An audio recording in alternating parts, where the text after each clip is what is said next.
Hey guys, it's me. You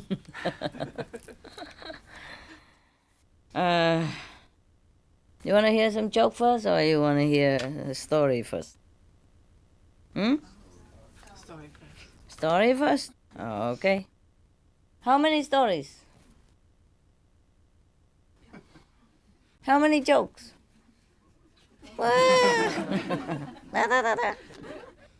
Okay. This is a story about Mahatma Sukhdev and King Janak. King Janak was a very good king, you know? He's a kind of a highly developed spiritual practitioner. Mahatma Sukhdev and King Janak. It is said that it is impossible to find God without a master. I don't know why is that. Do you know? Did you find God without a master? No? Okay. Me neither. I'm looking for a master to show me God. Even if God comes down, yeah? Have to go through this channel. It's like that.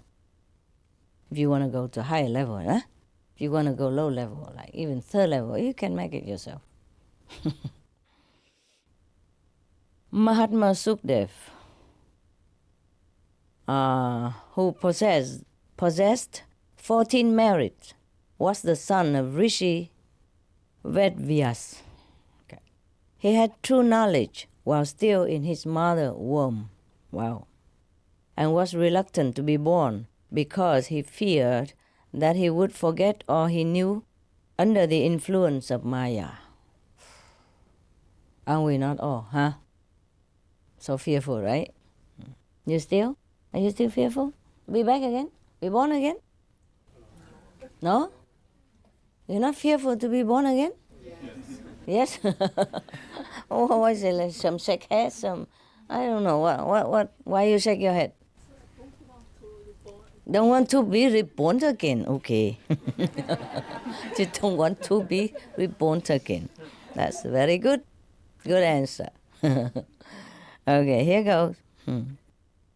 But he has to be born, okay? So here comes the baby, wah wah, come to life. Shortly after his birth, Sukhdev, an evolved soul and a great ascetic, left for the forest to continue his devotion. One day, as he sat in his meditation, it occurred to him that he should go to the temple of Vishnupuri and see face to face the one whom he worshipped every day. I mean, he wanted to see Vishnu, yeah, the Lord Vishnu. But when he reached the temple gate, he was turned away. The Lord Vishnu said to him, Sukhdev, I am extremely sorry. Yeah, because the gatekeeper reported this to him, yeah? You have no guru, and no one can ever gain entrance here without a guru. Oh, sorry, I was wrong. Even if you go second level, you need a guru too. Because Vishnu supposed to be the Lord of the second plane, no? So this guy just even want to come have a look at him in his temple. And the Lord Vishnu didn't let him. So Sukhdev went straight to his father and told him what had happened.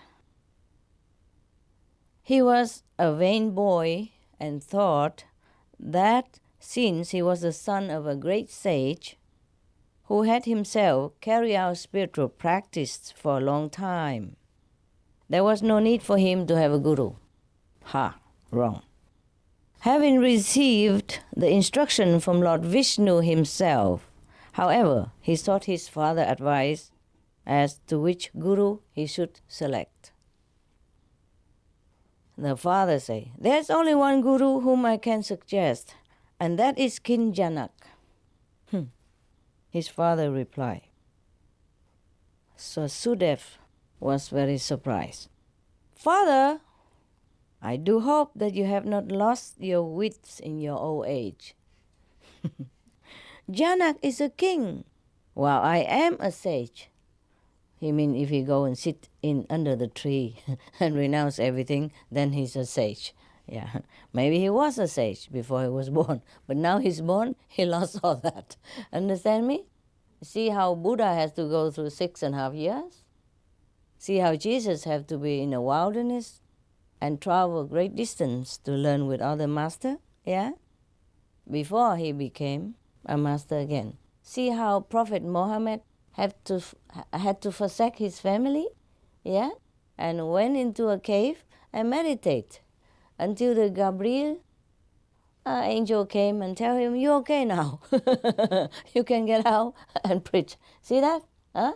And so did Guru Nanak and the Jain master, the Hindu master, whoever that might be. If you went down to this physical world, you play the rules here. And that's the point. Yeah? All right. So, Sukdev continued to protest to his father. And he's a householder, means a lay person. And I am an ascetic, as if that matters to God, and if God cares, as if God cares how much money you have or don't have. Understand? So he continued. He holds court in a palace while I am a hermit. How could I take him as my guru? So the father told him, there's nobody else who could be your guru.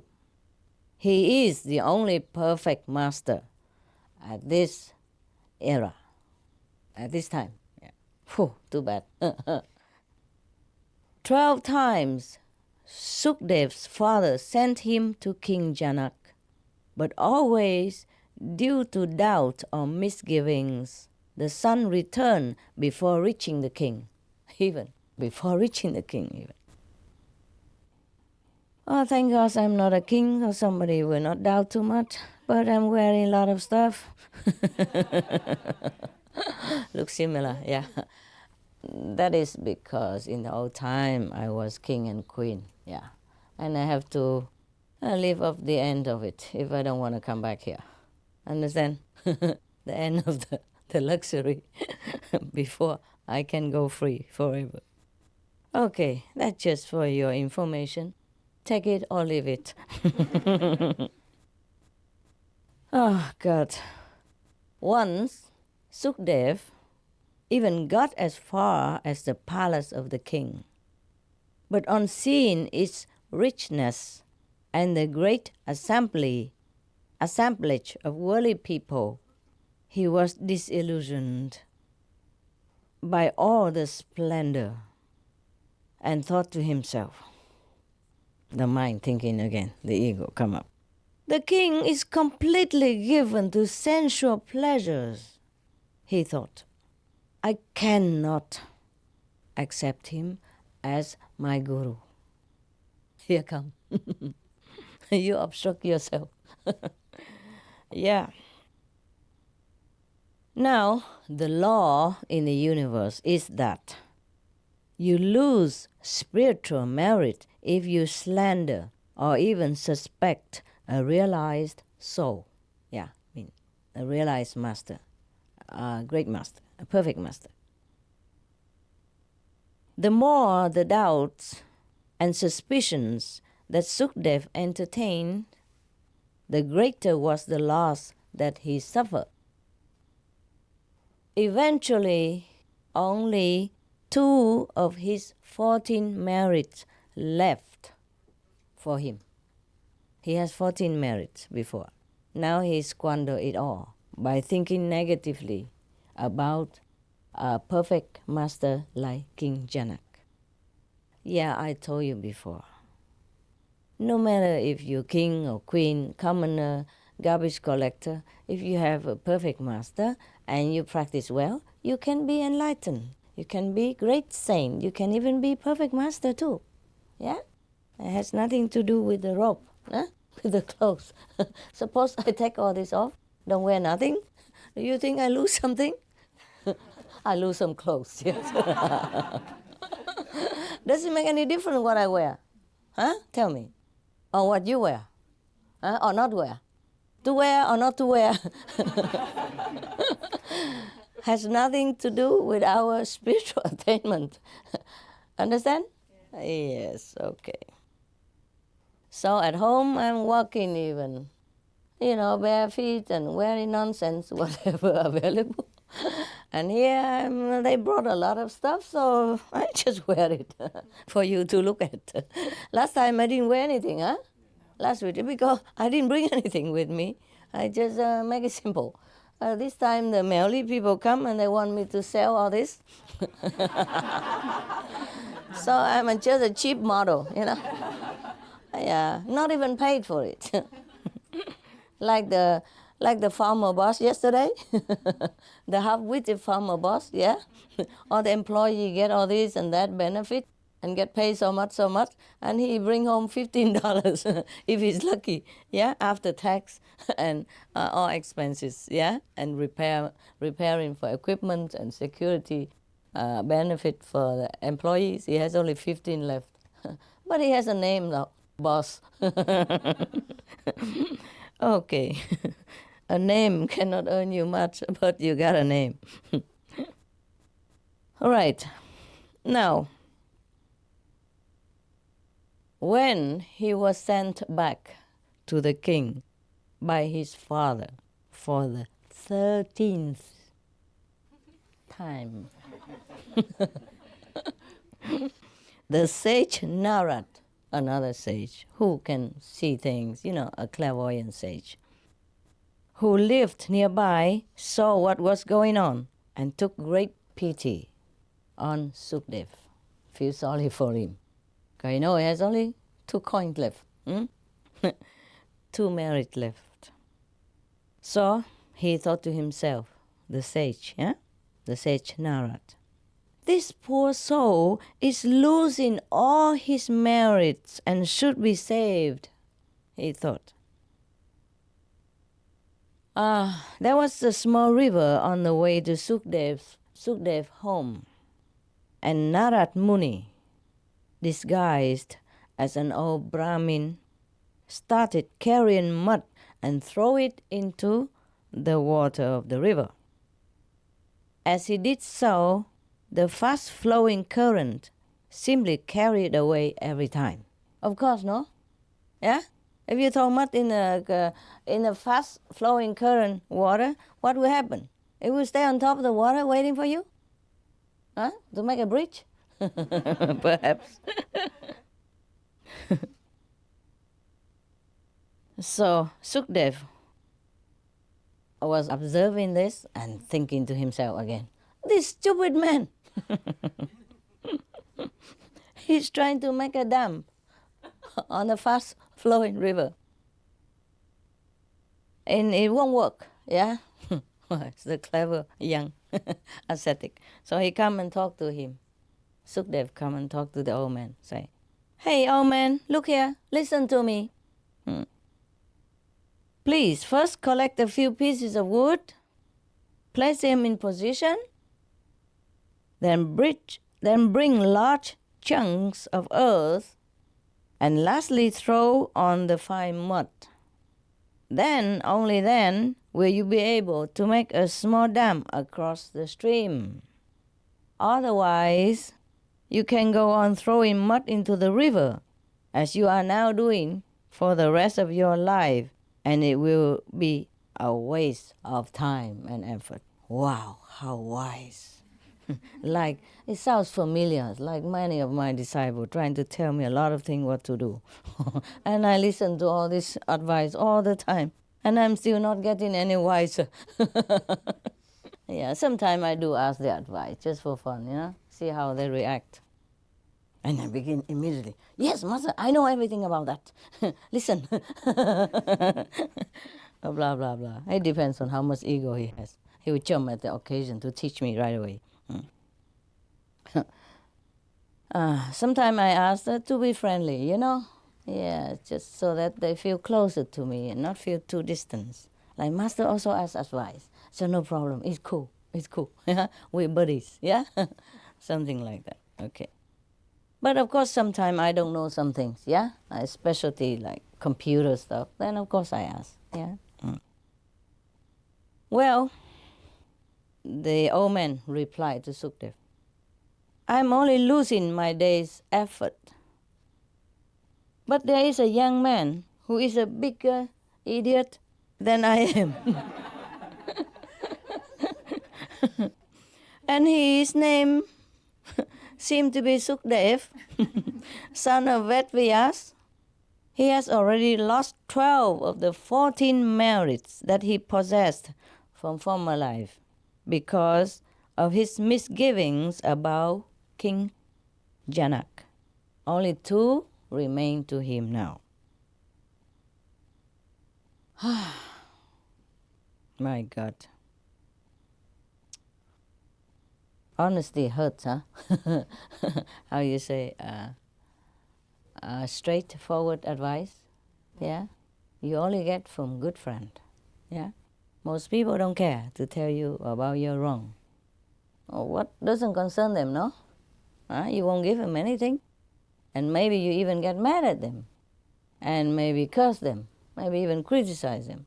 Or fall out of friendship. So most of the people you have around you don't dare say anything to you. Yeah? Also, they don't care. Yeah? They mind their own business. Or maybe they don't even know what to say to you even because they don't know anything. They don't know anything better to say, right? They don't know any better than you. So you need some good friend like this old man, you see? Who fear of losing nothing, who express the truth, yeah, to benefit that young man unconditionally, yeah. He want nothing in return, anyway. Because Sukdev also was an ascetic. He possessed nothing with him anyway. How can an ascetic give an old man anything? And the old man is a sage, also an ascetic himself. He also need nothing from Sukdev. So this is truly unconditional friendship, true love, eh? And you tell the truth to wake your friend up, to help your friend. That's what people do when they really care about you, yeah? Not telling you always your good stuff, yeah? Which is not true even, just to flatten you, just to boost your ego for some benefit, or maybe just to have a good feeling from you. Okay, now, Sukdev, you think he listen? Have a guess. Does he listen or not? Not the first time. Not the first time? Because he has 2 merits left. Oh, okay.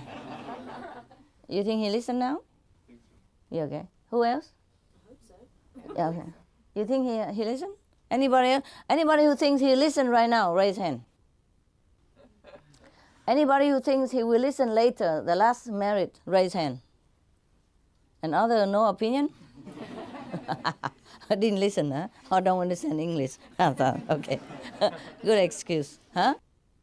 Okay. Let's see what Sukdev react. Sukdev, even though he was very proud of his spiritual standing and his asceticism, he fainted after he heard Nara's word. He just collapsed. Something hit him.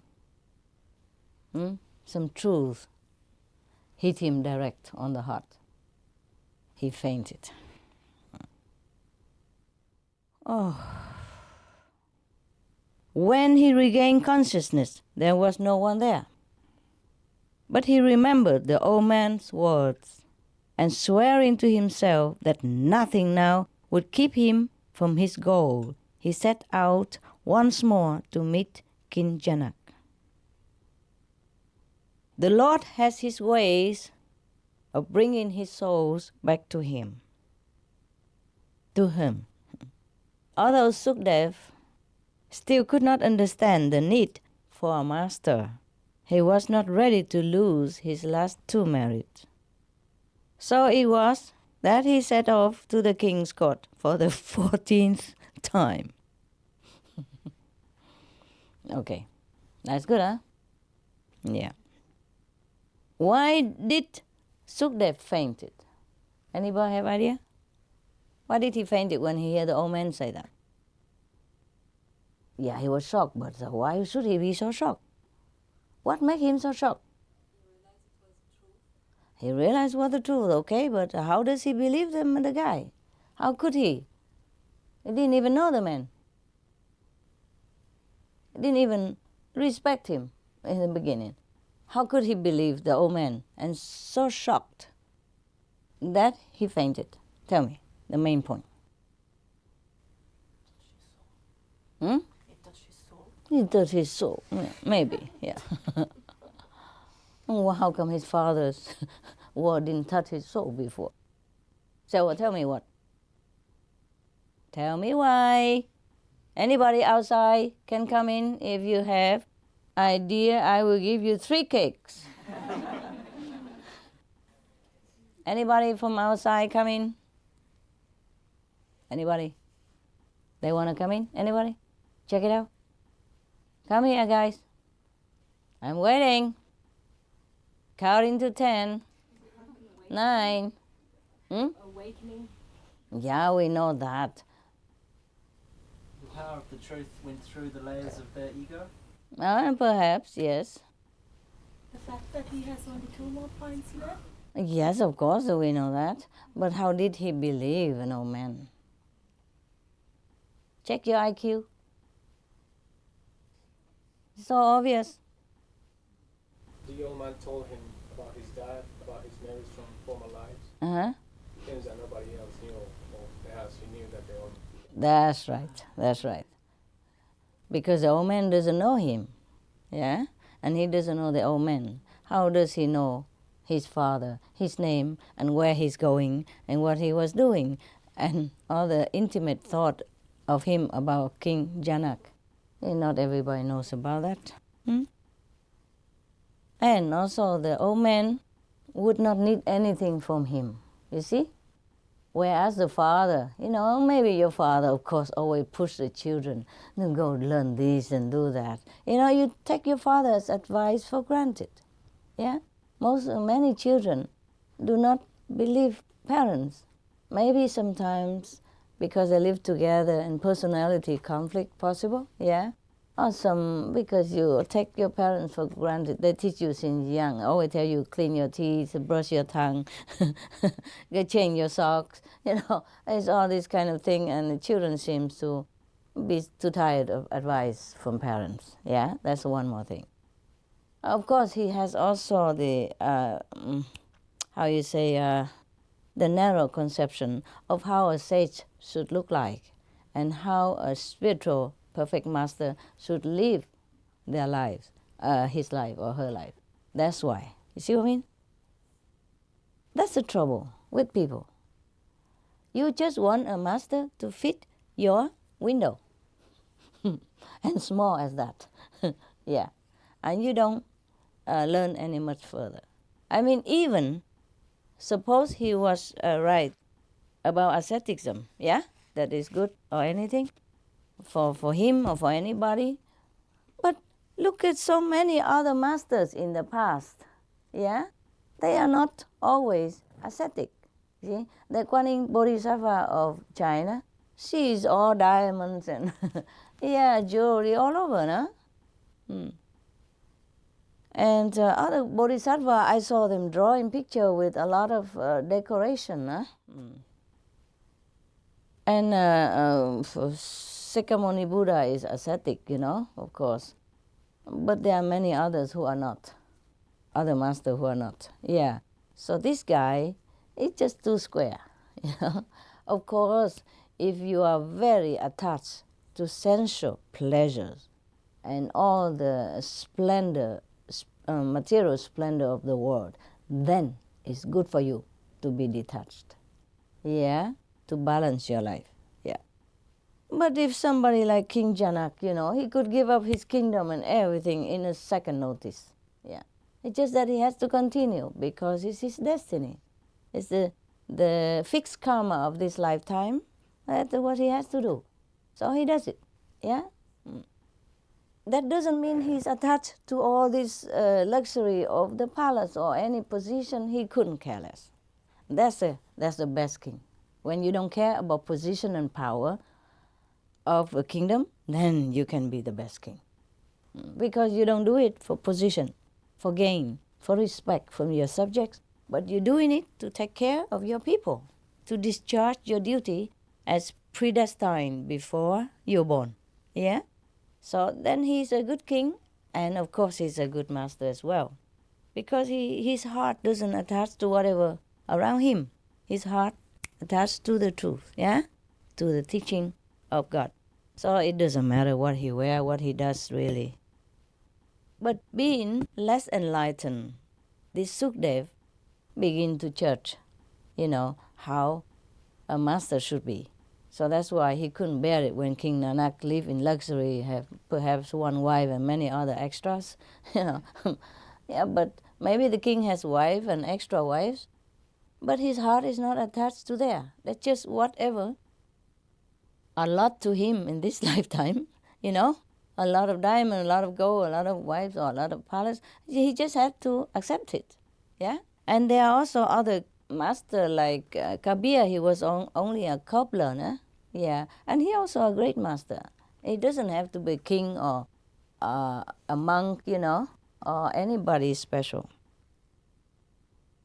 All right, in Vietnam, you can't run away from your allotted, destiny in this lifetime. The only important thing is you have to search for a master and practice spiritual enlightenment. And the rest, whatever you have, you have. Yeah, whatever you don't have, you don't have. Very simple is that. There's no need to forsake anything. Because if you run away from this thing, another time, other thing will come up. Maybe even worse. Yeah? Understand me? Yeah. It has nothing to do with spiritual merit. Just your heart is important. That you don't attach to whatever. And that's be fine. Yeah? Okay. In Vietnam, there was a king. Oh, he's a very, very compassionate king. Yeah?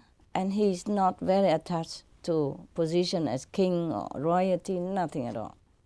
So, because he has a good master, So he was very enlightened. And he's very compassionate to his subject. He take care of the poor people and all that. Very, very famous king of Vietnam. His name is Lý Thánh Tông, I think, if my memory is that good. It's since 50-some years when I learned his name. I don't even know this guy. It's in history, I wasn't very good at history. I learned it well. I know everything because I learn quick. But I didn't like history too much. It got full of bloodshed and war, and I hate it so much. Whichever king comes up, he has to destroy the ex-kings, and it's a lot of stuff that I don't like, yeah? So, but it's good, this guy is a very good king. Finally, at the moment of too much detachment, he went away, he escaped. Went away, did like Sakyamuni Buddha. I guess he worshipped this guy, Sakyamuni Buddha, as his model, hero. So he went to the temple and shaved his head and become a monk. Yeah. Anonymously, because at that time, people don't know what the king looked like, Yeah. And mostly when you see the king come out, you have to look down. If you look up, they might jail you or might kill you, just to protect the king identity. And some of the king even received subjects or officials into the court at midnight or 2-3 o'clock in the morning when it's darker, yeah. And they even wear a hat with some pearl curtain hanging in front, so that you don't recognize the king very well, because they worry about assassination. In the old time, it's like that. If you kill the king, then you can become king so easy.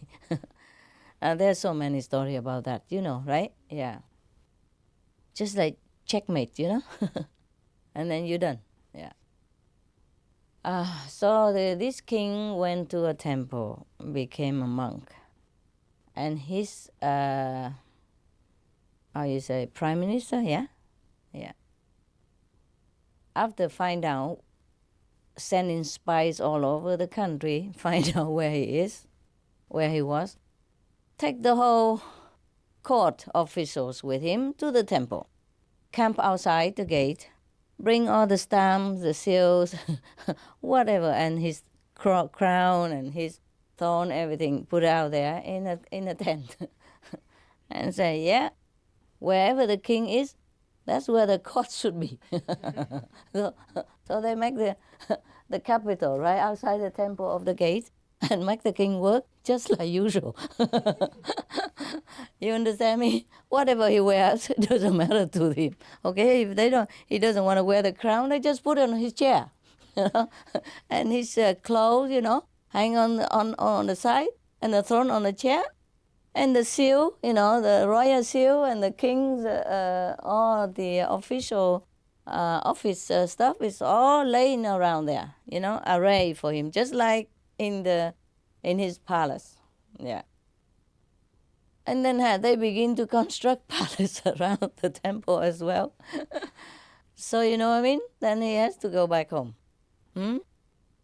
Because otherwise they would disturb the whole temple. All the poor monks have nothing to do with him. Has to hear all the cock clanking all day with the construction noise. You understand me? Yeah. So it's good. So you see, even he ran away anonymously. Nobody knew where he went. And at that time, we didn't have newspaper or television or paparazzi or anything. Then we can report about where he's at. No, but the prime minister found out. And, well, he was successful in making him a king again. What I mean is you can't run away, okay, from your fixed karma in this lifetime. When we are in this domain, we play the rules of this kingdom, physical kingdom. All right. So the only thing we can do is to renounce in our heart and not outward appearance. Yeah? Okay?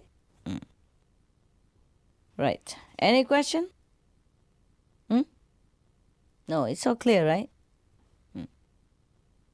It's difficult, huh? Can you see, huh? It's difficult to be a master in this world, huh? Okay.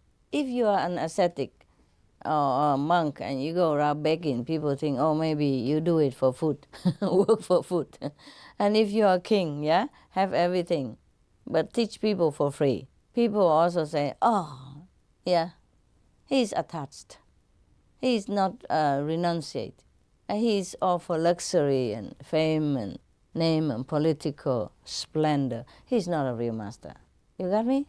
Yeah. And if you were a Buddhist monk, say, oh, I'm Catholic. I don't follow this heathen. Yeah. And if you wear a Catholic priest robe, the Buddhists say, huh? No, he's not Buddhist. He's also heathen, according to Buddhists. Isn't that funny? Isn't that funny? Huh? Or if you wear a Muslim, it's the same stuff, yeah? Muslim, Sufi clothes, it's the same stuff. So, you see? Yesterday, another day before, the journalist asked me why I wear this and don't wear that. I said I cannot represent Buddhists alone, Buddhism alone. So it has to be changed, yeah? I gotta be looking like you so that you can identify that we are okay. And if I can attain some enlightenment, you can, yeah. There's no need to bow to me immediately because I wear a monk's robe, In every country, people bow to the monks, no matter what kind of spiritual attainment he has. Yeah. Every country, monks or priests, yeah, immediately you feel a distance between you and him. He's a holy guy, or she's a, very, very highly developed person, and we are just normal. You understand? We can never be like her, so we better worship her. Something like that. Worship her and forget about the Buddha and God also. You know what I mean? And that's no good, is it? Yeah? So after reconsideration, I just change, yeah? For everybody. But still, they don't like it also, If I am Buddhist monk, they don't like. If I'm Catholic monk, some people would not like it. If I'm a Muslim, how you say, mullah, they might not. Other religious also don't like it. And if I am a Jewish rabbi, also forget all about it. You understand me? Yeah. So, and now I'm wearing nobody clothes, they still don't like it. In Vietnam, we say, you can never please everybody's heart. If you're fat, they say, oh, you look like a balloon. If you're skinny, they say, oh, look like a toothpick.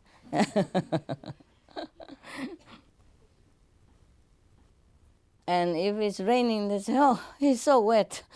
If it's sunny, they say, it's so hot, so dry. You understand me? Even God also get criticism from human all the time. How come you rain today?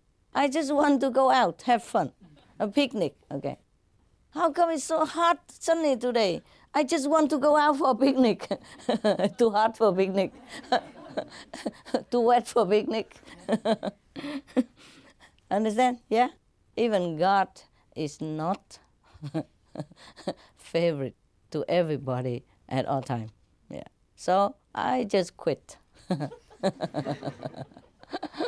Quit trying to please anybody. Yeah? I do what I want, and that's a freedom of living. No? If you're not free in this lifetime, when will you be free? Huh? I mean, your spirit, right?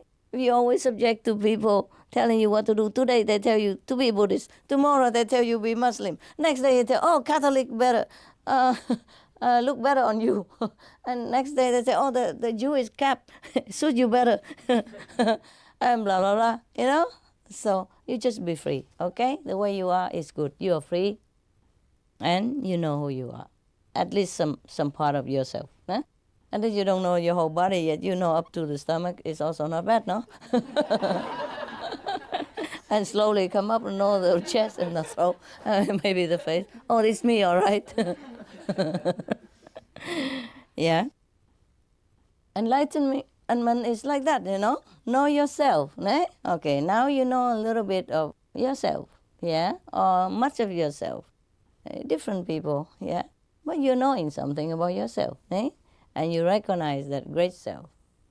And that's the real you. That's important. Who cares what you wear or not wear? I'm telling you honestly, if you all become nudists here, I wouldn't be surprised. I would just laugh because we look better with clothes. I probably will laugh, you know. Or maybe I cover my eyes. Not because I'm embarrassed, but I think I saw you better yesterday with the clothes.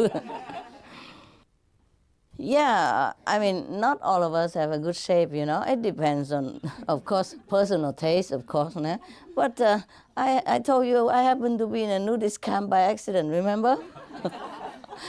They lead me into a nudist camp in California, tell me to buy that center for retreat. Né?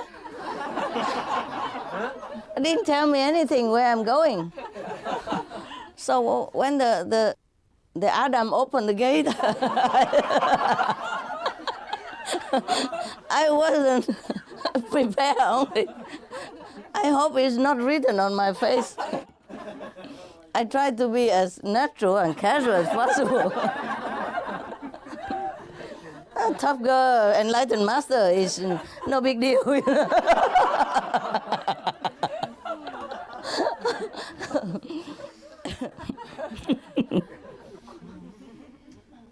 What else would I do? I'm sure they had a good laugh at me at home later on, you know, the disciple behind me. And then it's not the worst, you know, they get the car or something, take me around, and everywhere is Adams and Eves. Yeah, well, no big deal really. But what I meant is, I was a little disappointed. I was hoping to see something better, you know? Because everybody was so curious about, birthday suits, yeah? Everywhere, the people pay a lot of money to go to see those poor ladies and poor men. You know what I mean? Yeah? And some magazine earn a lot of money because of showing some Adams and Eva suit, no? Yeah. And everybody said, oh, this is forbidden. This magazine you don't read because there are naked women in there. I was thinking some big deal about it. When I see them, oh my God, a little bit disappointing.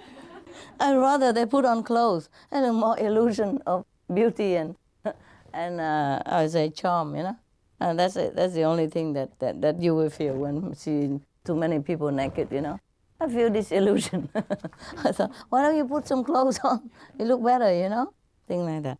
Oh, not to mean criticize or anything, People want to be free, even free from wearing clothes. I told you the couple I met in Spain some times ago, and she was on and on about how she's so excited, looking forward to sell this house so that she can go to certain place in Spain where is a nudist village. They have their own post, supermarket, and etc., etc. They make a village. And she said, the moment you enter that gate, you just take off everything. You never have to wear clothes again until the rest of your life. And she's a tailor. You understand that? What a paradox. She makes clothes for everybody, but she hates to wear them. I don't blame her. Sometimes the official clothes is kind of stuffy, Yeah. But it's okay. I can bear it. You want to go now? Or you want another story? Bedtime story for kids. Bedtime story, huh? Okay, one more. Why not? The thief who mended his ways. There's a guy named Dadu Dayal. He's a great master, in the past. He said that the Satguru means the real master. Sat means true. Yeah, true. Guru, master. So Satguru means the true master, a real master, a perfect master. Yeah. The Satguru makes of the beast a man. He can turn a beast into a man. Okay. The man, he can turn into a saint, and the saint into a god. And the god, he can turn that god into the supreme being himself. That's what a Satguru can do. Okay. Just to demonstrate the power of the Guru, yeah? But the Supreme Being doesn't have to be made by the Master. It's just even if the Supreme Being come down, have to also go through the process. That's it. Yeah? Okay? Yeah. Even Jesus, remember? He let himself be baptized, initiated by John the Baptist. There was once a notorious thief who, when he was about to die, called his son to his bedside and said to him, "My son, here is the best advice that I can give you." The thief said to his thief son. He inherited the father's profession, a very filial son, filial son.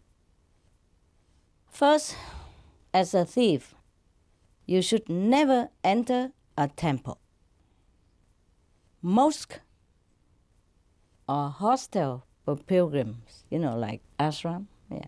Church, any kind to do with holy practice. Second, if you are ever caught stealing, never confess, even if you are beaten black and blue. Of course, if you confess, you're doomed, no? Yeah? They'll kill you.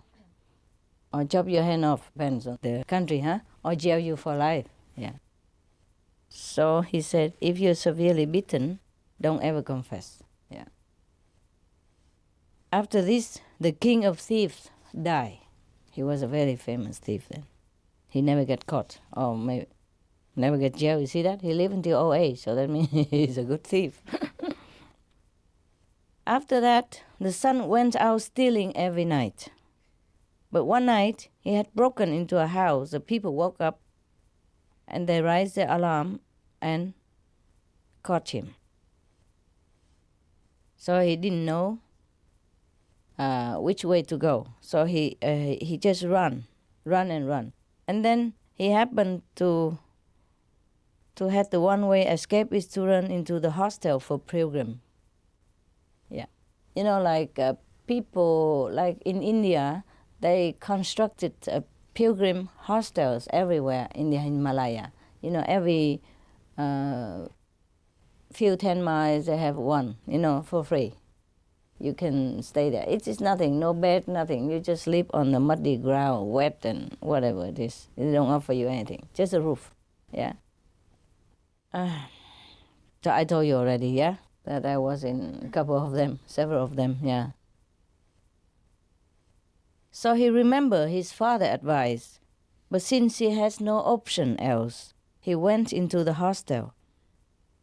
And the lecture satsang means the discourse about the truth. Nah? That's the Hindu, Sanskrit word for discourse about the truth, like master lecture, something like that, okay? So the satsang, or the lecture about the truth, had just begun. He remembered his father's advice, but he's already in the hostel, so he cannot do anything. He plugged his ears so that he don't have to hear it. Yes. But he happened to get itchy somewhere, so he scratched and then lose one of his ears, and he heard one sentence. God and goddesses has no shadow, cast no shadow. Yeah? Remember, maybe he went into initiation, huh? God and goddesses have no shadows. So he was thinking to himself, what concerns me whether they have shadow or no shadow? So he didn't care about that, yeah? I didn't even hear that on my own free will anyway. It just happened by accident. So he was like protesting for himself, against his father's spirit, I guess, in case he's looking. So meanwhile, the police came and caught him. Oh, and they beat him up, but he did not confess at all. According to the laws of the time, an accused person could not be sentenced unless he had confessed. Eventually, he was brought before the king, who also had him beaten, but to no avail. Didn't confess. He really is a good son, huh? Very obedient. So he saved him. Yeah. But they really knew that he is a thief. Yeah? People identify him and know that he's a thief, but because he did not confess, so they don't know what to do. Later on, somebody advised them that even thieves very believe in God and goddesses. Yes. So the police hired a woman criminal who advised them that the thief, you would be afraid and would confess only to God and goddesses. Yeah? So she promised she could make him confess his crime. So one night, this woman disguised herself as a goddess. She has 2 artificial arms attached to herself, like some of the Durga. Durga has 4 arms and ride on a lion or tiger, yeah? And she ride herself with the arrangement of the police on a fake tiger. like some of the goddess in India, she ride on a tiger or on a lion, on tiger. Yes, it must be Durga, the goddess, yes. She ride on a tiger and has 4 arms. As she entered, the door of the young thief's room was open automatically. They arrange it, like as if she's really a goddess. She come in and the door just open. They probably fake a string somewhere, hidden, and open the door for her, unlocked already, yeah? Wow. So the woman, goddess, fake goddess, said to the thief, I come to save you, my son. But if you have committed a theft, you have to confess to me first. Then I can erase your sin. The thief was just about to speak the truth, about his crime. But then he suddenly noticed that the goddess has a shadow.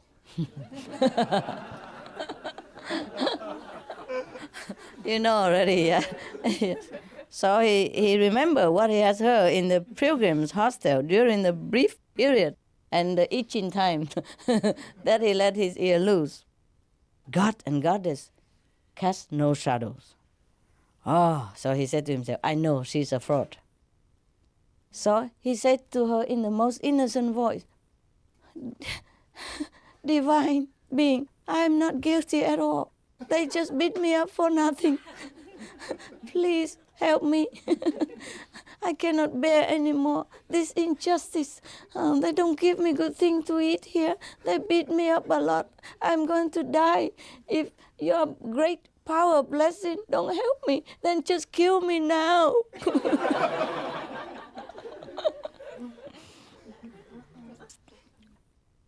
And besides, if I even have committed a theft, you would have known anyway. So you don't even need to ask me.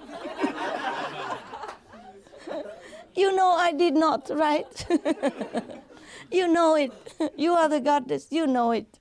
Oh, God. So, of course, the police and the guard, with microphone, loudspeaker outside, heard everything. So they said, oh, this man is innocent, and let him free. So he's free to go. Yeah? Whew, so happy. Go home, recover from the wounds, scars, and eating good, well, everything.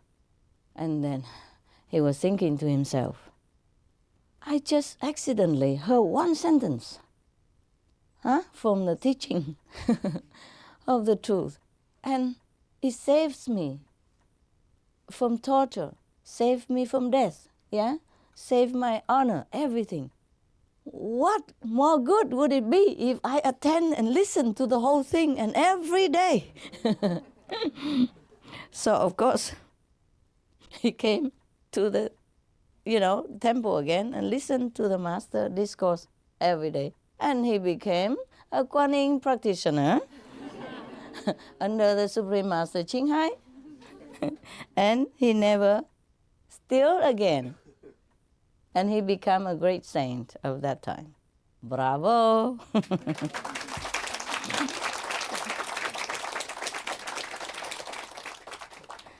Nice story, huh?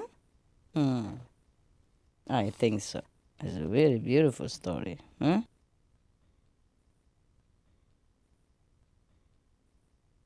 Oh, there's a story about two lovers. You want to hear?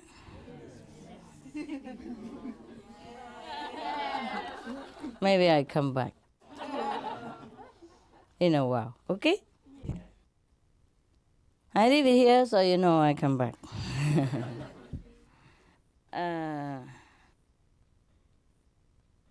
Maybe I found some more comfortable dress.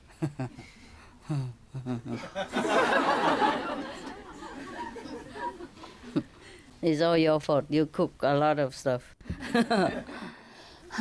And if I can't sell any of this, it's your fault.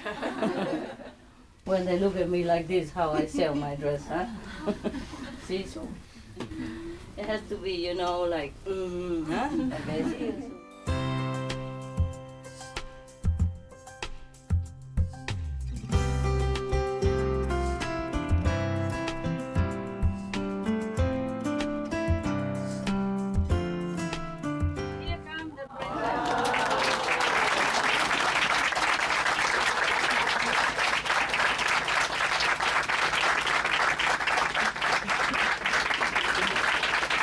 This is what you like. Yeah, come in.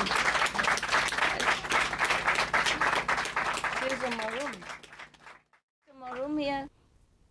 Not too many people, so we can always squeeze. What did I promise you before? A story or a joke? Story? There's a love story? I am just suitable for this kind of story. Okay, when people are in love, they put on makeup and nice clothes. And nice hair. Maybe I'm in love. I'm in love with you guys. I'm in love with life. I'm in love with beauties. I'm in love with God. Just like you are. We are in love, right? Yeah. Okay. Now, so in this in love atmosphere, we tell a love story, and it's very, very suitable, no? Okay. This is story of love about Laila and Majnun. Kabir, Saint Kabir, have written some poem about that. Love grows not on trees, nor in shops can it be bought. King or subject, only they who deserve it by giving their head might have it. Wow. In that case, you have to consider whether we should be in love or not. You gotta give your head away. Does it mean you chop your head off? Huh? There's some kitchen knives, no? We'll be afraid to fall in love if in that case, huh? Okay. This means do not reason. Yeah, reason is not the language of love. Yeah, one of my poems say that, right? Yeah. Reason is not the logic of love. So it means you don't use your mind, yeah? You don't calculate. If I'm in love with this or that person or that thing, what gain me? Yeah? What benefit me? So that just means you give away your mind, your argumentative ego, yeah? Doesn't mean you chop your head off. Eh? Please don't do that when you're in love. Otherwise, love, no more, right? No more. If you don't have person, how fall in love, right? Okay. So in case you fall in love, keep your head, okay? Just chop your mind away, yeah? He means true love, yeah? Okay, but the love of the people on this planet is also a reflection of God's love. You see? When you love, you lose your head. It's like that. Yeah.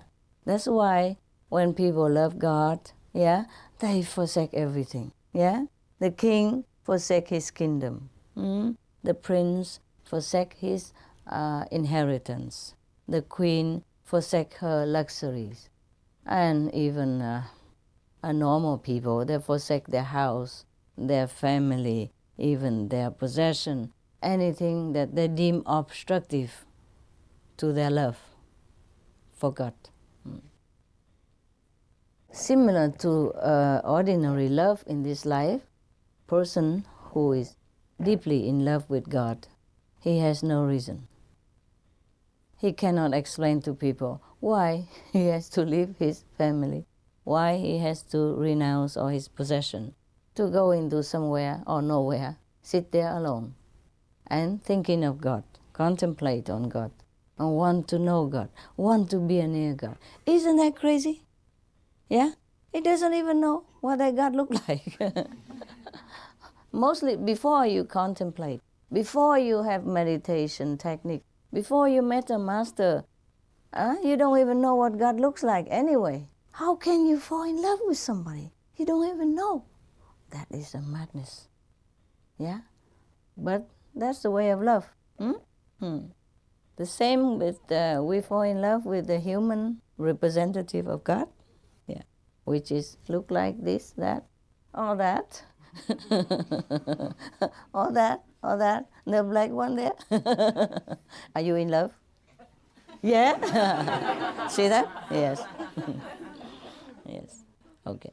No matter if it's a king or prince, princess, if you are in love, you're just helpless, right? Okay. In this poem, Kabir Sahib, I don't think he talks about worldly love between a man and a woman, or between a man and a man, or between a woman and a woman, or between a woman and man or woman, or vice versa. You know it already. Well, we have to include everybody. We are democratic. Yes. I don't think he meant this love, yeah, because he's a great saint. What he talked about here is that crazy love, yeah, of Jesus, of Buddha, of Muhammad, of himself, Kabir, of Guru Nanak, of many other crazy prophets. They're so much in love that there's nothing in this world could stop them, not even losing their head. But the thing is, they already lost their head. That's why they could fall in love so deeply with God. Anybody still have their head intact, they can't fall in love like that. So there must be something wrong with their head already. Like us, like you and I. Look at us, huh? Look at all this crazy face sitting here. You only have face, you don't have head anymore. Or maybe you have just a part of your head still there. Or maybe it's just a fake head. What he meant here is that you must really completely detach yourself of all the possession in the world, of all the desire for this ephemeral nature of the world, and anything that doesn't last. Yeah? You must completely lose yourself, lose your mind. That's what it is, not lose yourself. Then you can be really a lover of God. Anything else that you love in this world will dilute somehow the intensity of this crazy love. I should call it crazy love. Because in the eyes of the world, these kind of people are crazy. Huh? And look at you, huh? You have husband, wife, children, yeah? And you are somebody in the society, and you come here, you don't even have a place to sit. Some of you are rich, yeah? I don't mean just you here, but the people who will be watching. Some of you are rich, yeah? Millionaires, yes. And big officials in the society or somebody in the society, yeah? And I come here, my house is small, you squeeze together, sit on top of each other like that, almost. Yeah, then you must be crazy, no? Just confess. Are you crazy? Yes. Yes. Not like, okay, come here and she serve you tea all day or I do something good for you. It's just talk nonsense from the book. And have nowhere to sit even. Don't even have a room to sit. I sit on a tent, in a tent, yeah, and cold and all that. And have to wait until the 50 to go to the bathroom. If you're lucky, sometimes the hundreds, right? Oh, luckily this time I've earned some more money. I rent some bathroom for you. You better this time? Yes, why didn't anybody think about that? I guess they didn't want to charge you much further. Just to sit in a tent. Yeah. Never mind, if you are good, maybe heaven will give you a bigger room later on. I'm working on it. Okay? But even then, even if I don't have any other bigger room, you would come here and sit on your butt like that anyway, right? So this is the intensity of love. Yeah? Nobody forced you to come here. You come voluntarily. And some people are not even allowed to come. And crying at home. Yeah? Disturbing my heart. What we do? We don't have enough room, no? If everybody come here, where do we sit? Even on top of each other, not enough room. Right? You know what? We can do like the Japanese. We make boxes. No, they... Yeah, we make box and one sit in the box and the other one sit on top of the box. We can do that even. Yeah, why not? We can make like some pole here, temporary pole, foldable, and some wood blank on top, and you just crawl in to come in, and the other... Yeah, you don't even need the staircase. You just stand on top of the other shoulder and just jump on top. Yeah. We can do that, no? What? Yeah, bunk bed, yeah? Yeah, we could do that, huh? Yeah, huh? Why not? Oh, master knows everything. Yeah, everybody has their own bed too. No, bunk bed's not enough, honey. We have to make like some pole here and then just wood plank on top, thick, 2, 3, 4, huh? double, triple wood plank on top, yeah? Then just a skinny one can go up. Actually, when I think about it, we don't even need a pole. The fat guy stand underneath. It's very stable, no? And then all these skinny guys and small girls go up. Next time I want to see this construction. Yeah, you have to sacrifice for each other, no? You see some of the sculpture they make like in temple or decoration. They make a guy like crawling and then some table on top of his back, yeah? But not real guys, statues, you know? Or sometimes 4 dogs underneath, or some crocodiles, yeah? Yeah, and then it become a table, no? Exquisite table. So here we can make exquisite meditation hall. Yeah, we save money for the tent, we don't need it, right? We just make double. Wow, we can do that. That's easily, like 3 houses. And you become 3, you know? The person underneath is 3. We have a lot of, you know, solid and plump person here. We can make a lot of poles like that. Yeah, and the rest, if tired, take turn, you know? Monday, Tuesday, Wednesday. Yeah. Weekend extra because everybody come. Weekend is free, yeah? So even the one who's not allowed can come. And we give them permission to come with condition. You have to wait how much, yeah? You have to be like weightlifter before or like a champ of Spanish, you know? How much can you hold? And how long? Yeah, all these questionnaires have to be answered. And then we can allow all the bad people also can come. And they're married, no? Yeah, good idea. I'm such a businesswoman. I'm surprised myself. We can do that, huh? Then everybody can come. The one who don't meditate too well can also come. The one who never meditate at all. As long as you're tough enough to hold this for 4 hours, this course, oh, okay, we let them have a rest after every 2 hours and have a tea or something and quickly come back. Lunch and dinner don't count. Yeah? Why didn't we think about that before? Huh? You're too in love, you're blind, you don't even think of anything. Everything master have to think. No, truly, that can be done like that, huh? Can be done. At least a couple of sides over there, yeah? Some pole and it folded back, you know? Or take it away. Just some screw or something, hold it. And when we don't use it, we take away. Or just keep it for historical. How you say? Historical benchmark or something. Okay. Now we go to the love, okay? It's enough with jokes. Why do we even need to tell a joke? We just look at each other, talk nonsense, and laugh anyway. No, it's not a joke. We can do that, okay? Or we can also dig holes in the ground. Yeah. He's a bit afraid now. Why are you afraid? Oh, we just dig a hole and put like transparent glass on it. Yeah. Somebody sitting there. Can you look up?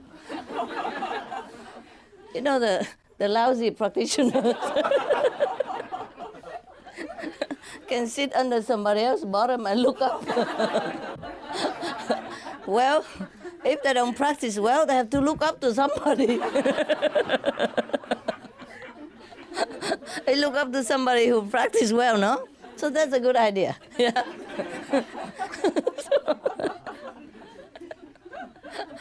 So from now on, only the good practitioners sit up there, and the lousy one, we allow them to come. Since now we can dig holes and we have enough room, we let them come. And they couldn't look up all day long.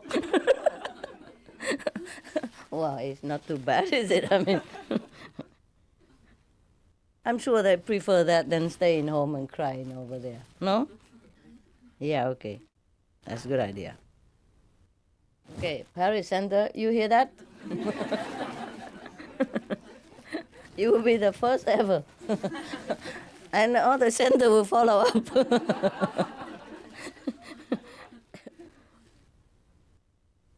My God, yeah. What is up there beyond the wood? Empty attic, right? Yeah. Huh? How short is it? Can somebody lay on it? You cannot sit, just lay down, no? We can sit. Huh? We can sit. Can sit if you strengthen the thing. This is only wood, right? This is not good enough, but if it's a strong wood, can, huh? Yeah, we can put beam, tack, tack, tack, yeah, big beam. And then the wood will support it. The beam will support it. And dig a hole and put glass. And we sit here look up to them. Huh?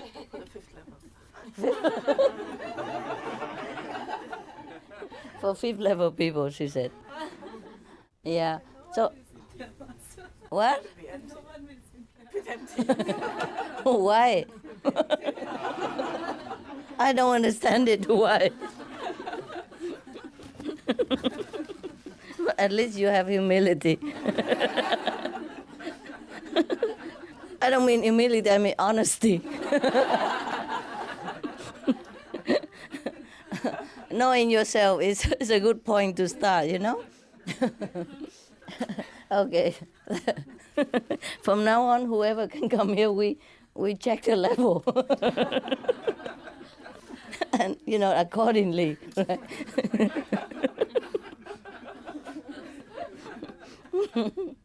Yeah, that's a very green project, you know. In accordance to the planet's trend, at the moment, save lots of space, yeah. Save electricity, save heater, In a small room, but 3 layers, then a lot of warm. Maybe it will be like forever spring in this room, because it's always warm. We don't even need heater anymore, right? Yeah. Wow, good idea. Starting after this weekend. Think of what to do.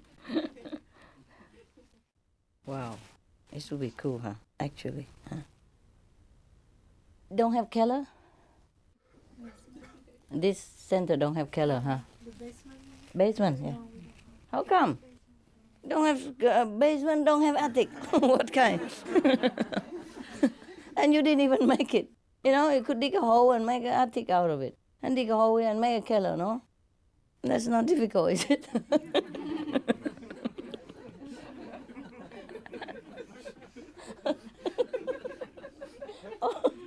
All you have to do is rent a digger, how you say? Huh? The machine? Digging machine? And ask all the neighbors to go away for... We pay them to go away for a month or something. And come back, no? Yeah, and you're done. Huh? Gee, so easy and don't even do it. I don't know what kind of enlightenment you have. Can't even do such a small job. Okay, we continue with the love of this couple. Majnun, a handsome and brave youth, was madly in love with the king of Persia's beautiful daughter, Layla. Wow, he's in trouble. Of all the girls, he has to be in love with the king's daughter. And she's supposed to be very beautiful even. You know what that means? Means he has a lot of competitors. That's why he's in trouble. In the old time, if the 2 men want the same girl, they have to make a duel. You know that? Fighting with each other until one is dead. Or the other one nose cut also, I don't know. Suppose one dead and one guy become wounded, yeah? Or handicapped. Then what's the use of that? Yeah, maybe he didn't die, but his nose gone. Or maybe he's cut in the wrong part.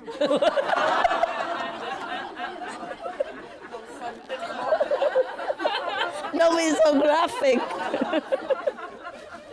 Who need your excellent explanation. Everybody understand.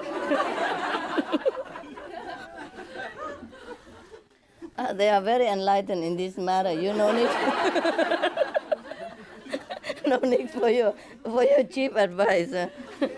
Oh God.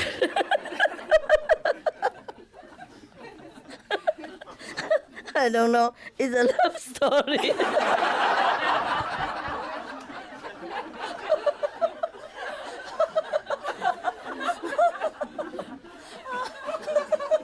It's a love story, but we're laughing so hard. You guys are really crazy. Laugh at anything at all. This is a very serious love story, you know. Now be serious, all right? We deal with kings and princes and all that here. One good thing is that Lila also was very in love with him, and deeply, according to the story, she's deeply in love with him. She's so much in love with him, Majnun, that she prevailed upon her father, the king, to announce that whatever Majnun might want in any shop in the city's great bazaars, it was to be given to him, free of charge. Wow. Full payment would be made from the king's treasury. All of the shopkeepers were notice of that. Yeah, were told. For himself, Majnun wanted no worldly objects to speak of, for his heart was on fire with his love for Lila. But when the idlers and the vagabonds of the city heard the king's order, they all adopted the name of Majnun and began to take away everything they wanted from the shops. Oh, typical. As a result, it was not long before the bazaars were completely empty and the shelves of every shop bare. Oh, you think?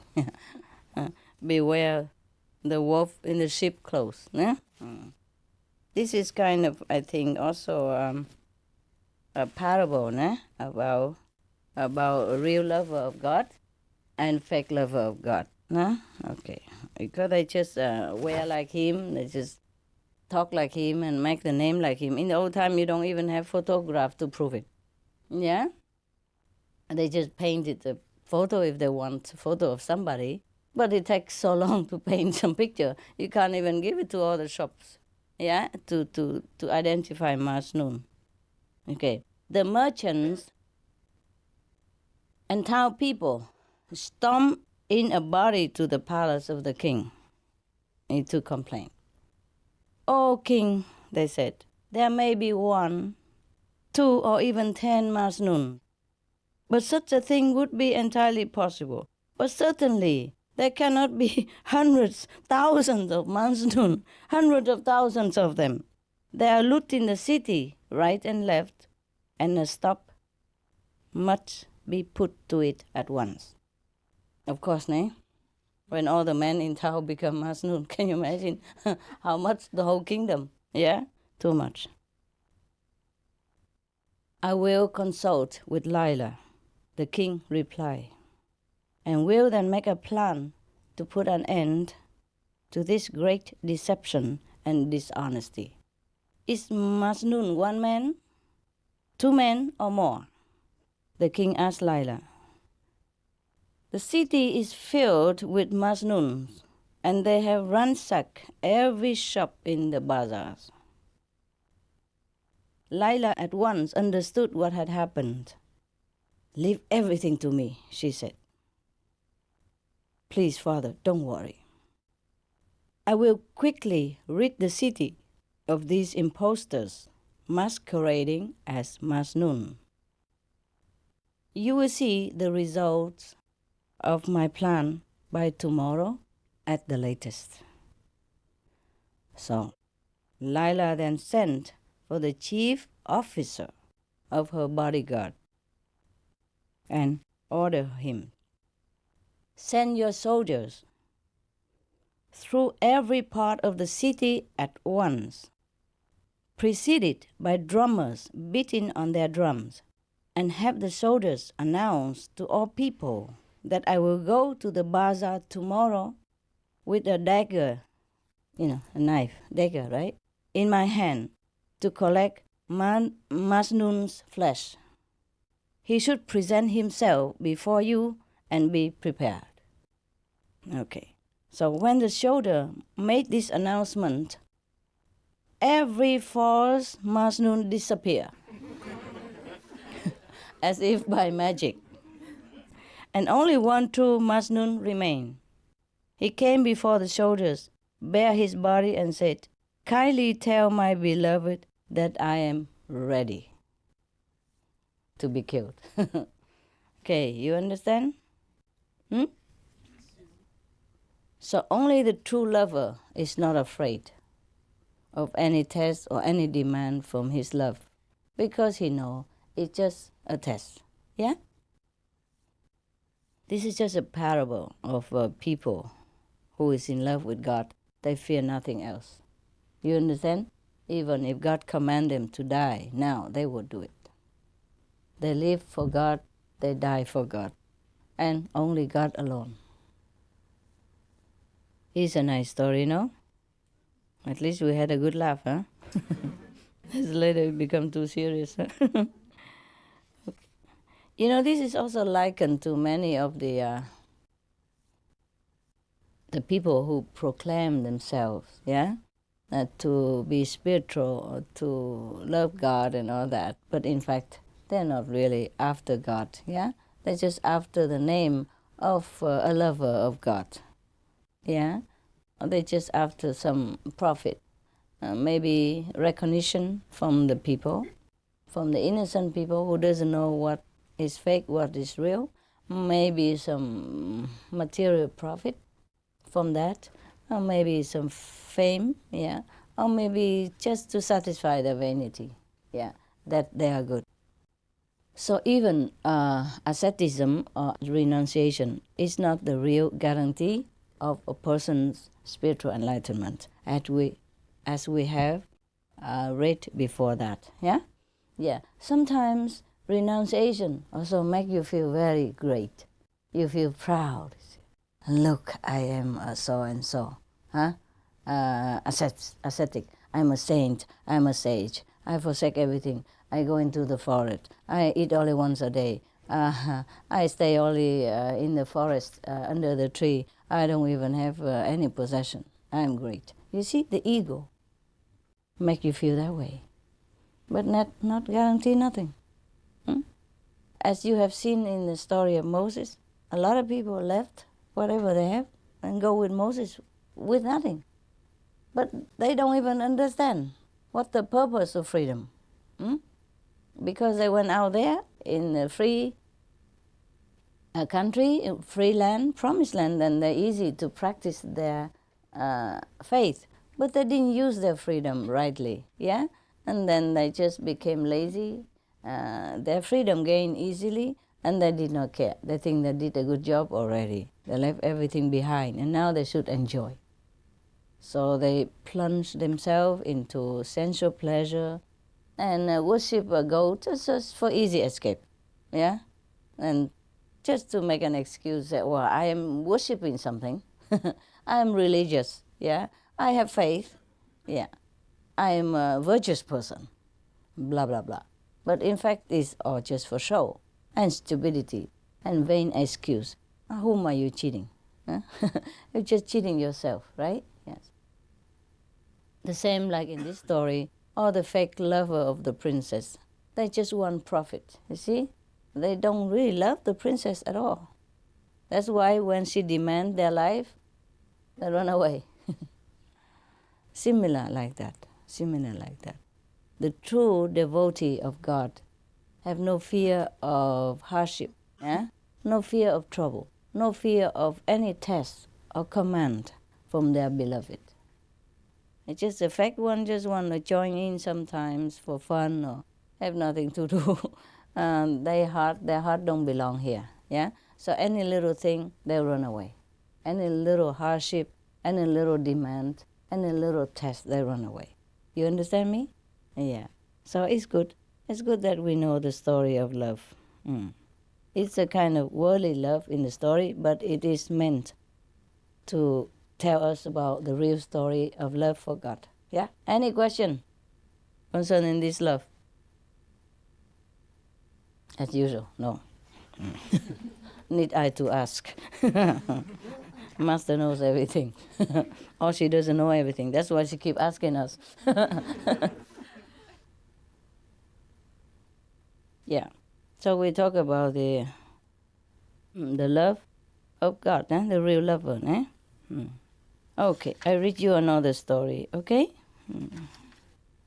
Okay, this story say, what is this? Any English?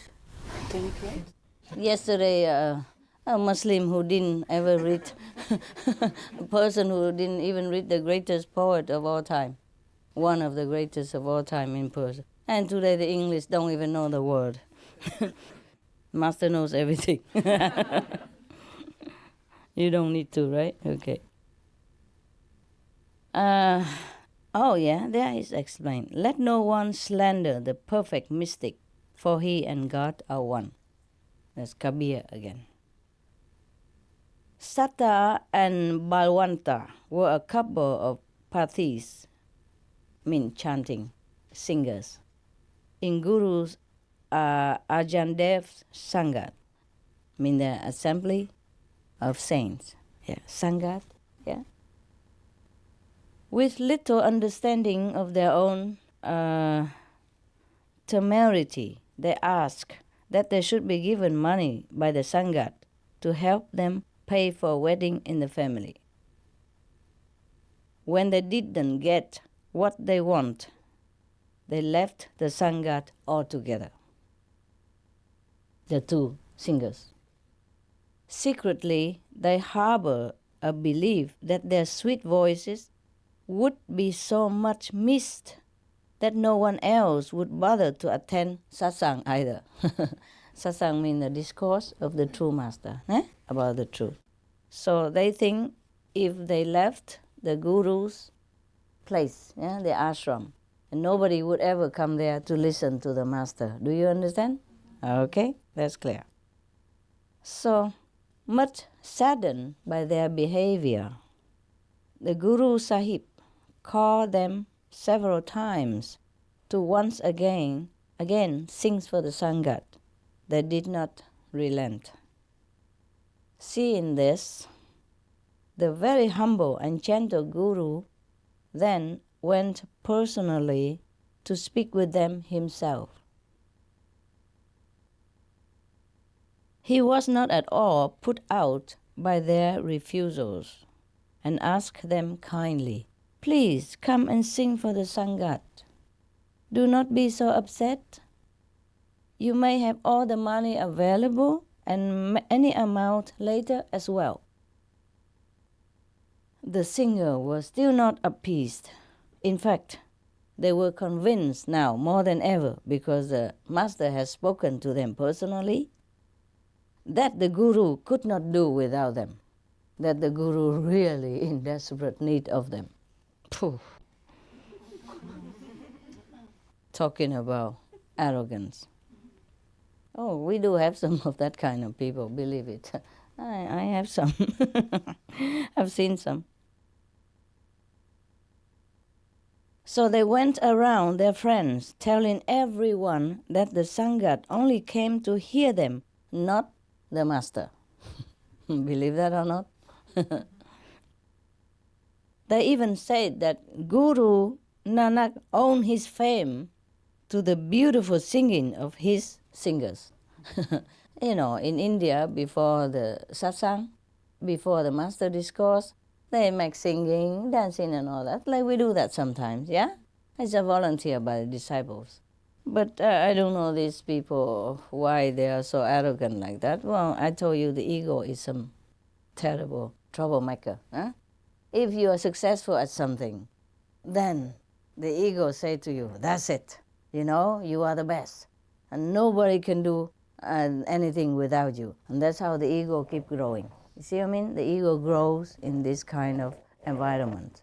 Yes. Otherwise, if you don't have the ego, then it cannot grow. You must have had some already. You see what I mean? And you nurture it by this kind of stupid thinking. An attachment to your success, to your talent, or your, possession. Eh? Whatever you have and you think good at it. That the ego will claim for you the glory, the fake glory, the empty glory that you think you have. Can you believe that?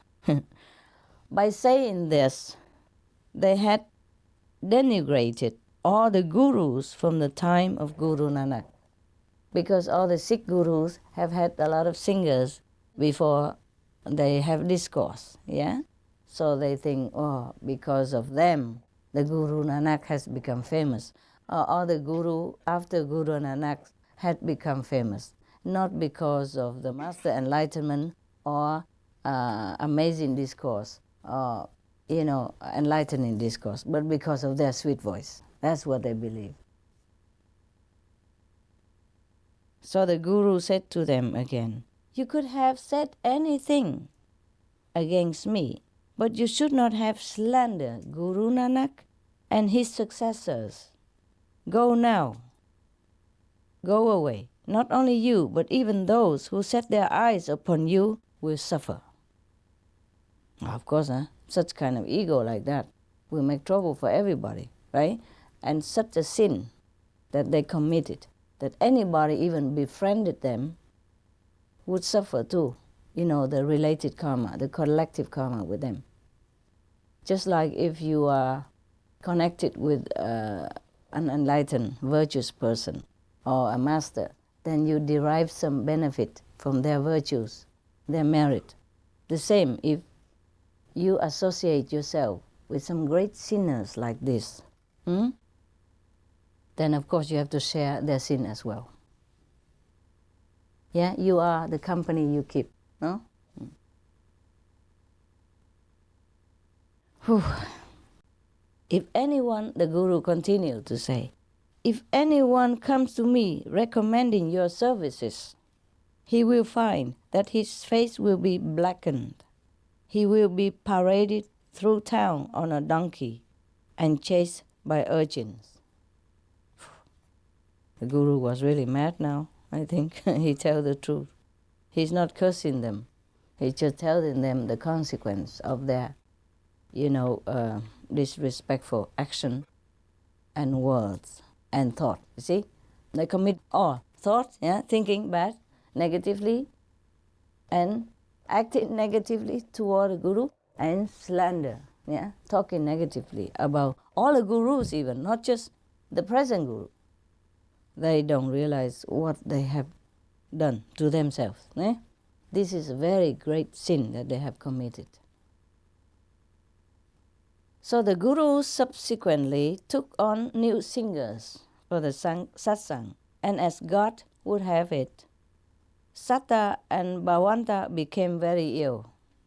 These two singers that have slandered the Guru became very ill. Their discased bodies were disfigured, and all their money was spent on doctors and medicine. All the other disciples avoided them because they had been banished by the Guru. Every door was closed to them. In desperation, they both went to visit a disciple called Bhai Lata, who was well known for his extraordinary kindness and compassion. Lada, give us somehow, please, save us. No one can bear the sight of us. Lada also covered his face so he would not have to look at them, because they're so sinful. If you look at them, their sin will rub off on you. There are such things. There's a transference of karma. You know that very well. Yeah? So when you're with somebody who's highly developed, saint, you feel very comfortable. Yeah? Blessed and blissful for no reason. Sometimes you are with somebody, you feel very dragged, aggressive. You feel agitated. You suddenly change your temper. Yeah? For no reason. For worse, for worse, not for better. Then you must know that person is no good for you. Okay. Wow. So Lada covered his face so he doesn't have to see these two desperate sinners. This is the worst sin they could commit. I mean, apart from killing the guru. Yeah, this is also very bad sin. Yeah, second to killing the guru. The act of killing the guru. That's it. Second to it is the worst.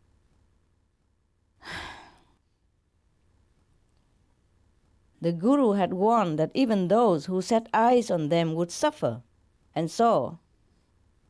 And to be rebuffed by the guru is a fate worse than death. Yeah, it is like that. Because the guru has been so kind to them, so humble, yeah, and loyal to them. Not that he could not hire other singers, but he just humble and loyal, you see? And he even come and talk to them and say, come back and we give you anything you want, and from now and later even that, yeah, their ego won't let them relent. Huh? And you refuse a guru already. This is already very bad sin. Yeah, you lessen your merit. And now you even slander the gurus. My God. Nobody can help you in that case. Of course, the guru have said the truth, that even somebody look at you, he would be black in his face. It doesn't mean the color. It means maybe the light will even be shut off. You understand me? Because of such a sin, it will attract everything and burn it all off. Yeah? Attract the good things and burn it off. Such a grave sin, like a black hole in the universe. You understand me? Suck everything inside and disappear.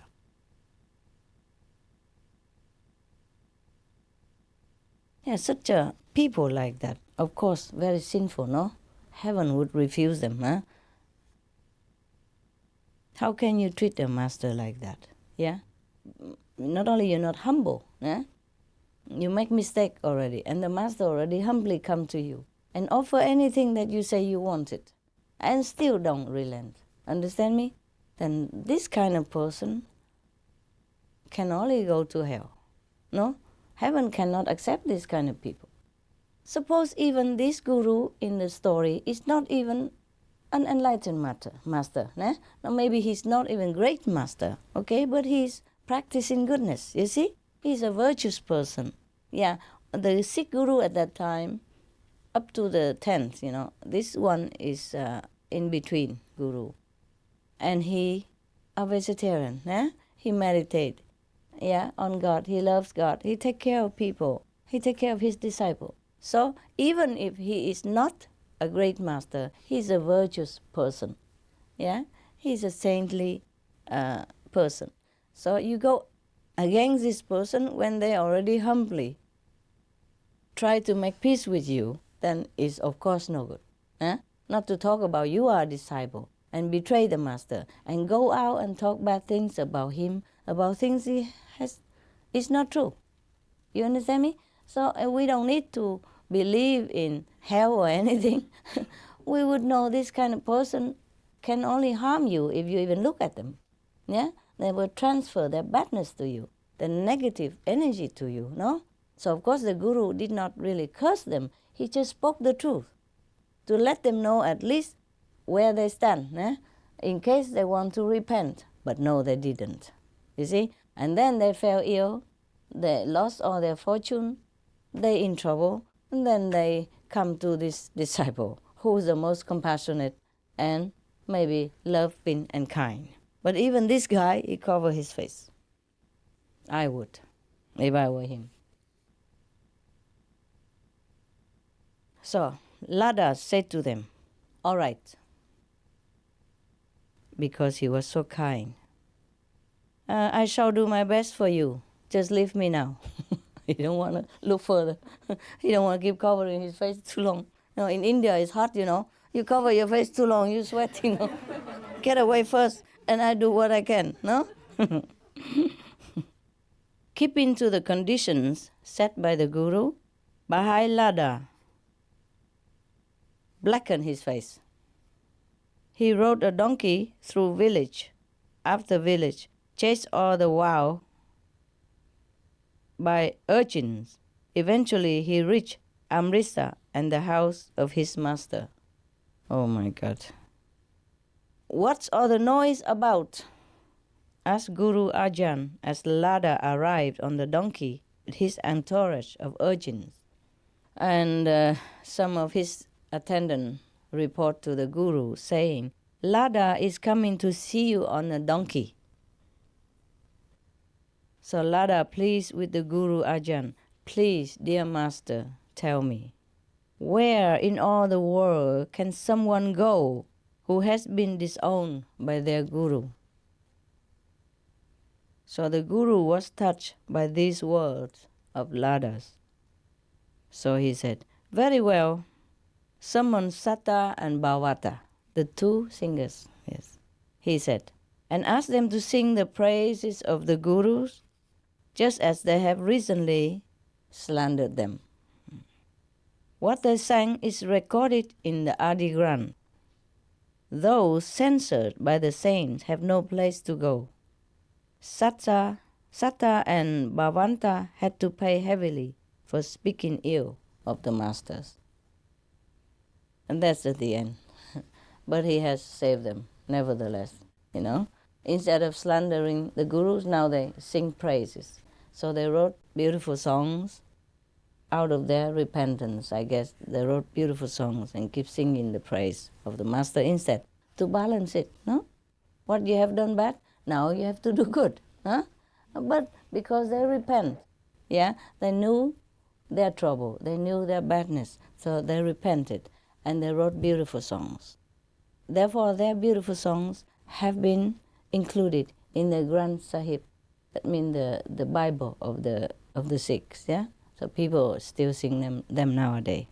And that was a true story then. Yeah. Because of this good disciple, so he forgave them. Yeah, but also because of their true repentance. Yeah? Okay, whatever we have done, however bad, if we repent, of course the Master or the heaven always forgive you. The Master forgive you anyway, already before you even commit your sin. It's just you have to bear the consequence of what you do. Yeah? And to act bad, negatively against any enlightened master is the worst thing you could ever do. Not that the master care. It's just the law of cause and effect will descend upon you, and before you know it, you're doomed. Luckily, these two guys, they repent, yeah? And they redeem themselves by doing the opposite things. Yeah, that's it. Huh? That's a good lesson for all of us. Like if we do something bad and we want to redeem, then we have to do the opposite. Yes? Yeah. Remember, there was a man come to Gandhi, asked for advice because he said he surely go to hell. Maybe Gandhi can help him how to get out of hell because he killed 2 Muslim boys. Yeah? So Gandhi say, oh, I have the way out of hell. You go out and adopt another 2 Muslim boy and raise him as your sons. That's it. Isn't that simple? Yes. In the Buddhism, also, there's a story of the guy who wanted to kill the Buddha because he wanted to cut a finger of 100 fingers, and he become a saint. So somebody cheat him like that, tell him the bad things. So he want to kill the Buddha, but he never can. No, look, he want to kill the Buddha, but his knife never touch him. So he asked the Buddha, what happened? Why? Because you seem to be protected by a wall that I cannot even see. How come? So the Buddha have took pity on him and convert him. Yeah, and then he repented. He dropped the knife, and he also become one of his disciples. Even after so much sin he has done. Yeah, once you change the course of your life, it's different. Yeah, instead of go south, if you know you want to go north, just turn around. Yeah, turn around, go north. Yeah, okay, that's very simple. So whatever you think, sin that you have done, just change it. Do the opposite. Make up for it. That is not too late to do. Anywhere, anytime. Yeah. Okay? But I know you're not sinful anyway. You are saints, so I don't worry about you. Talking about some people, other people, anybody else. What are you laughing at? Huh? What? You're including it? Well, at least you're honest. That's to make you a saint too. Honesty is good, no? All right. Okay. So, did you enjoy the story? Yes. Any question?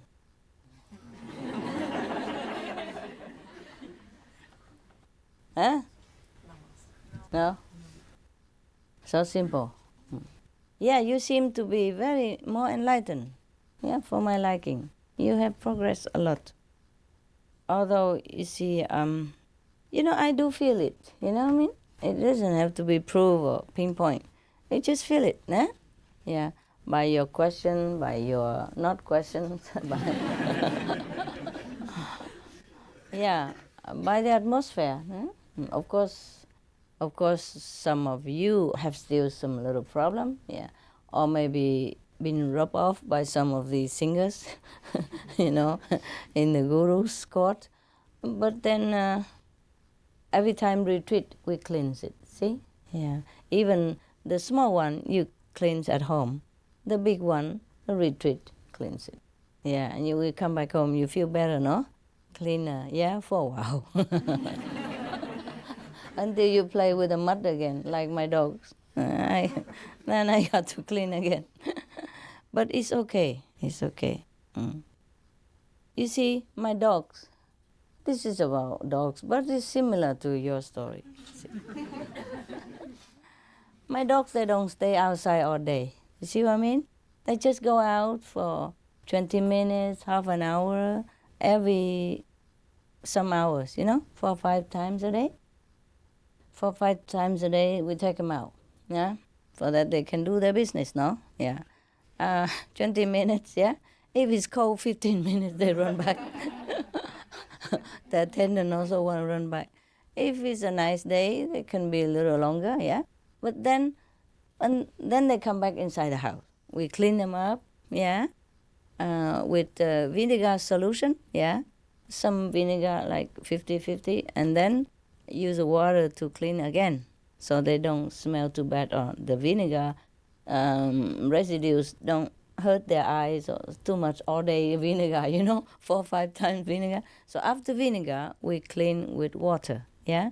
And in winter, we wash their paws with warm water. In summer, no cold, okay, yeah? Winter, warm water, yeah? To wash their paw, because their paw is the most muddy. They go and dig in stuff, So, but they come out, they got muddy, and we come back in, clean them. So they clean again, perfect. They jump on my sofa, jump on my bed, jump anywhere, jump on top of my hair, drop anything, and don't leave any dirt, because they're absolutely clean. Not only we wipe them, but we put warm water in a small container and wash their paw with it first. Everything else we wipe, but the paw you have to dip in the water and clean it. Just like your feet, when it's muddy, you have to dip in water and clean it, no? So we clean them in a bowl water. So even though they went out and get muddy and dirty, but they come in immediately clean and can go back in the house again, yeah? Similarly, the spiritual practitioner, it's unavoidable that when you're dealing with the human outside, or some people are not very good, or you are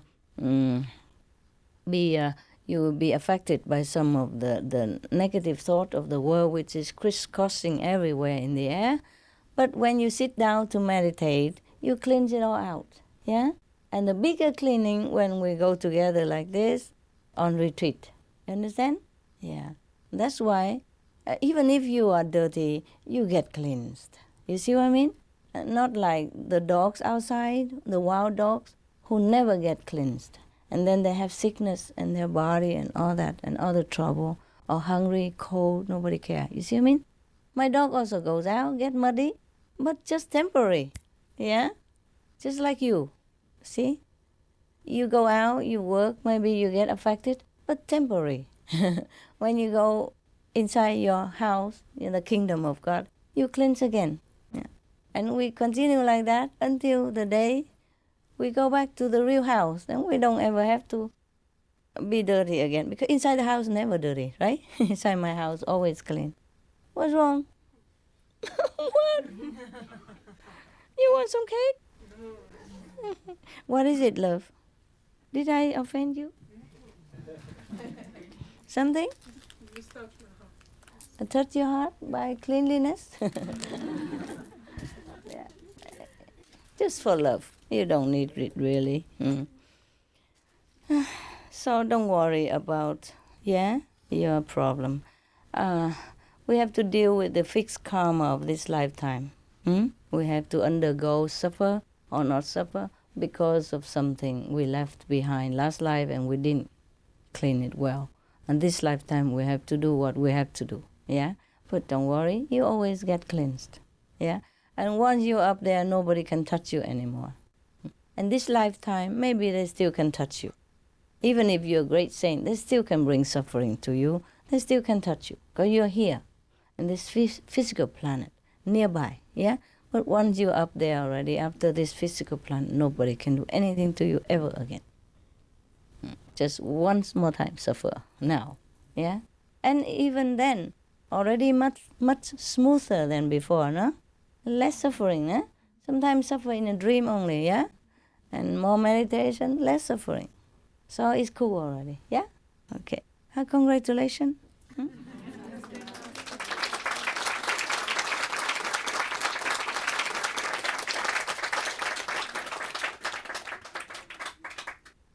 Okay. I see you later, huh? Yeah. You may meditate or you can eat the cakes. Yeah. And then meditate. May come back and disturb you again later. Wake you up like here. One side. This and the other side. Okay? Share. See you.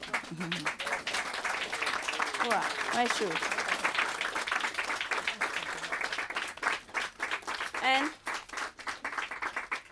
And if any of you goes home, I wish you a safe journey. Pleasant time. And see you another time. Anytime.